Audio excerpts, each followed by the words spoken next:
தமிழகத்தில் புதிதாக 7 தொழிற்பேட்டைகள் அமைக்கப்படும் என்று தமிழக அரசு அறிவித்துள்ளது.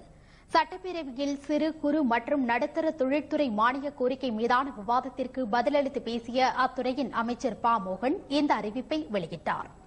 விழுப்புரம் மாவட்டம் காட்டுவண்ணாச்சூர், தருமபுரி மாவட்டம் பர்வதனஹள்ளி, ஈச்சம்பாடி, அரியலூர் மாவட்டம் மல்லூர், கடலூர் மாவட்டம் பெரிய நெசலூர், ராமநாதபுரம் மாவட்டம் சக்கரக்கோட்டை ஆகிய இடங்களில் புதிய தொழிற்பேட்டைகள் அமைக்கப்படும் என்றும் அவர் கூறினார்.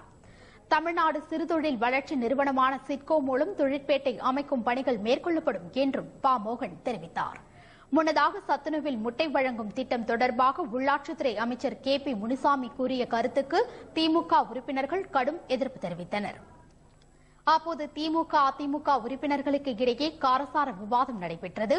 இது தொடர்பாக திமுக சட்டமன்ற குழு தலைவர் மு. க. ஸ்டாலின் கூறிய கருத்துக்கள் மட்டும் அவை குறிப்பில் இருந்து நீக்கப்பட்டதற்கும் கண்டனம் தெரிவிக்கப்பட்டதால் அவையில் சிறிது நேரம் கூச்சல் குழப்பம் நீடித்தது.